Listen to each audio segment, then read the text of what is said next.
Alright, we're doing some fun stuff today, so here we go. There's a wide variety of fruits, from berries to melons, but today we're going to be talking about apples. Apple, not pomegranates, not pears. That's right, they're not oranges, they're apples, aka the devil's fruit. So, I'm going to talk about apples, from my vast knowledge on the subject, and maybe pull out a few details from the internet, but mostly it'll be straight from my head. And you might be saying, how do you know more about apples than the internet? Well, I'll tell you what, I have eaten an apple, I have tasted an apple, and I have eaten many apples. The internet cannot say the same. It's never experienced an apple or tasted one, so how could it know more about apples than me? In that regard, I'm going to pose a question. Who knows more about the apple? The botanist, the apple historian, or the apple farmer? Apples, while they may be forbidden fruit, they are surely not forbidden in our modern world. Every time I enter an establishment, there are apples out the wazoo, displayed in a rainbow of colors that vary in flavor and texture, from the worst of the apples being the red delicious. One half of the name tells the truth and the other a lie. I'll let you decide which one. To the Honeycrisp, which is a noble apple because it tells no lies and actually lives up to its name. Every other apple I can think of off the top of my head is going to be the Gala, the Fuji, the Golden Delicious, the Granny Smith, and the Cosmic Crisp.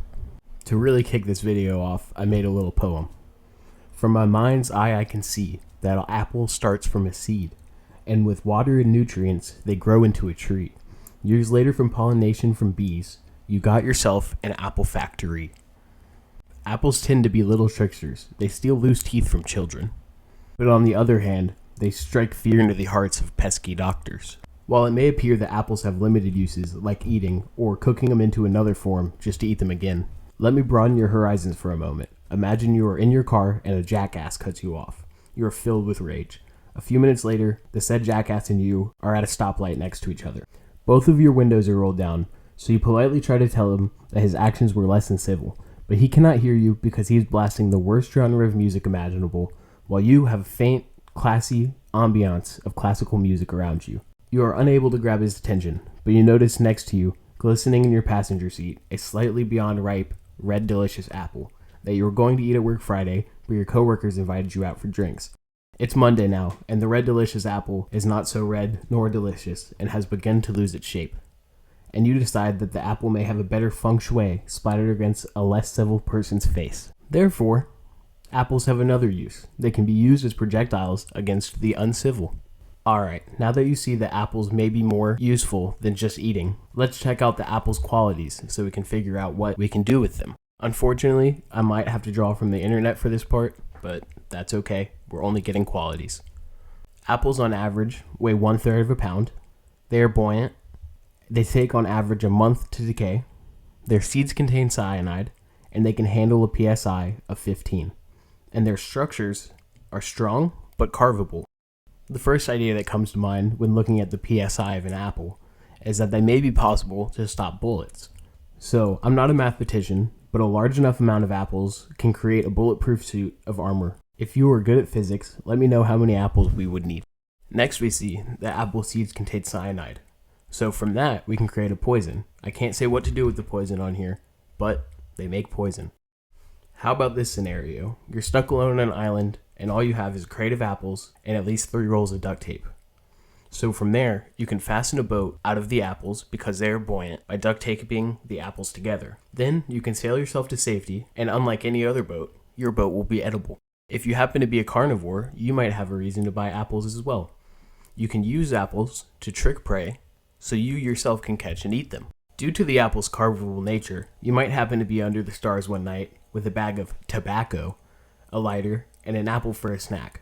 But you come to realize you have forgotten your tobacco pipe. Fear not, grab a stick, insert it into the top of the apple, and one on the other side of the apple, and you have yourself a tobacco pipe. Unfortunately, you may become hungry because you ate your apple, but definitely no other reason other than that.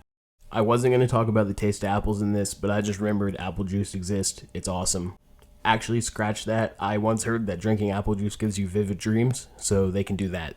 Now, if you wouldn't mind, let's take a second to leave our human-centric model of viewing apples, as well as how they are useful to our human life, and think about the gentle caterpillar and worm. Let's take it a step further and personify our squirmy friends. Our caterpillar is going to be called Hansel, and our worm is going to be called Gretel. So to us, an apple is merely a fruit that can be held in one hand for a refreshing snack, a message to the uncivilized, a companion on a starry night, a means to trick a legged meal, and when gathered into masses, a method of murder, invincibility against bullets, and a sea-bearing vessel. But to Hansel and Gretel, a single apple is a perfect edible home, without the deceptive which is often part of having an edible home. Thank you for listening to my mind run wild at the possibilities that apples hold within their being. And Mr. Apples, if you can hear this, please consider sponsoring me. I'm new to this video thing. I can make every video I make about apples. I'm moldable for the right price. I can make videos about apples until my arms grow weak and my hairs turn gray and my mind turns to goo. The seasons will change, the world will morph and shift, empires will fall and rise, but I will remain the same, just me and my apple videos, until my body stops and the earth reclaims its nutrients. So again, Mr. Apples, please consider sponsoring me.